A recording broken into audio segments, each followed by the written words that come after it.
पूर्व भाजपा नेता लुइस मरांडी ने जेएमएम में शामिल होने पर कहा, पार्टी को बहुत लंबा समय दिया, पार्टी की सेवा की, पार्टी के हर निर्देश का बहुत ईमानदारी से पालन किया, लेकिन चुनाव के समय पार्टी ने कहा कि हमें बरहट से चुनाव लड़ना है। हमने दुमका को 24 साल दिए हैं, हम बरहट से चुनाव कैसे लड़ेंगे? हमें उस जगह के बारे में कुछ भी नहीं पता, इसलिए हमने कहा कि हम बरहट से चुनाव नहीं लड़ सकते। उसके बाद भी घोषणा हुई और दुमका से किसी और को टिकट दिया गया। तब हमने संकल्प लिया कि चूंकि हमने लोगों की सेवा करने का फैसला किया है, बरहेट से चुनाव लड़ना है, तो जो हम 24 साल से दुमका को समय दिए हैं, तो हम बरहेट में जाके हम कैसे चुनाव लड़ेंगे? हम वहाँ का कुछ नहीं जानते हैं।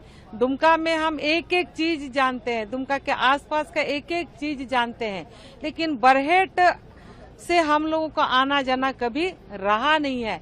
तो हमने इसीलिए कह दिया, भाई हम बरहेट से चुनाव नहीं लड़ेंगे, नहीं लड़ सकते हैं।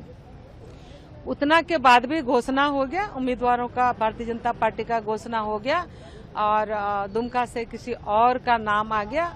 तो फिर हमने निर्णय ले लिया कि जब हम अपने जीवन में संकल्प ले लिए हैं जनता का सेवा के लिए, तो सेवा साधारण तरीके से भी होता है। हम जो पिछले 5 सालों से वो करते भी रहे हैं, लेकिन जिस रूप से सेवा होना चाहिए वैसा हो नहीं पाता है, तो उसके लिए एक मंच चाहिए होता है और इसीलिए हम चुनाव लड़ना चाहते हैं। और इसीलिए हम यहाँ पर माननीय मुख्यमंत्री हेमंत जी से संपर्क हुआ और इन्होंने सहज स्वीकार किया।